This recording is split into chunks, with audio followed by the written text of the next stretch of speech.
Our own ABC Karen Travers is at the G20 summit in Pittsburgh this morning. Karen, what's the view from the ground there? Obviously, a lot of news this morning with the president holding that impromptu press conference.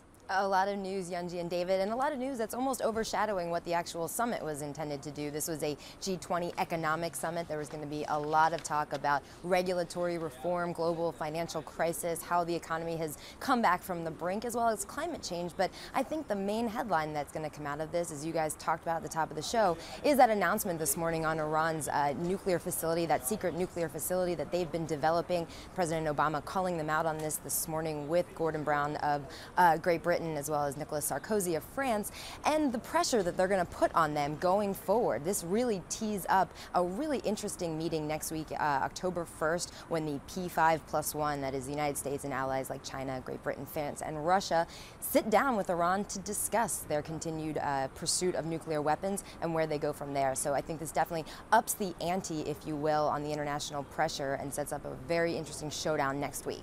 Karen, the headlines this week, they've been about the nuclear non-proliferation speech that the president gave yesterday at the UN. They've been about his challenge to engage the world when he spoke the day before, a little bit on global climate change. Homegrown terror has been dominating the headlines. And now this issue with Iran, not healthcare.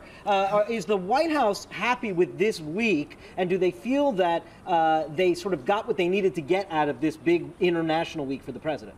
They did, David. I think they went into this week knowing that this was going to be a foreign policy and national security week. That's why they had Joe Biden back in Washington holding 2 healthcare events and sort of stepping up his efforts to reach out to his former colleagues on Capitol Hill. Now, that didn't really cut through. We didn't hear much about what Biden was doing. Healthcare was definitely on the back pages, taking a back seat to national security and foreign policy. But I think the White House is going to look back at this week and think the key thing coming out of this was consensus. You had that unanimous resolution yesterday in the UN Security Council, the first time an American president chaired such a meeting, and then you're going to have agreement today. Secretary Geithner expects that there will be consensus on regulatory reform announced today at the G20 summit. So I think while the headlines may have been shifted away from healthcare, which is of course what we've been talking about for the last couple of months here, I think they're going to say this was a success because this was sort of President Obama's debut on the international stage as a host. He's of course gone to other countries, but this is the first time having everybody here. Okay, and Karen, staying on that international tip, we're talking about Copenhagen, the possibility of the president going there to personally bid for Chicago. I know the First Lady's going, Oprah's now going. Do we expect to see the president there? Tell us in 10 Oprah's seconds. Going, Secretary Duncan, Ray LaHood. I would be surprised if President Obama's not there. Everybody else seems like they will be. Look at that. A Karen Travers prediction. Absolutely. With a fantastic new haircut. Karen Travers there in Pittsburgh, Pennsylvania. Thank you very much for joining us.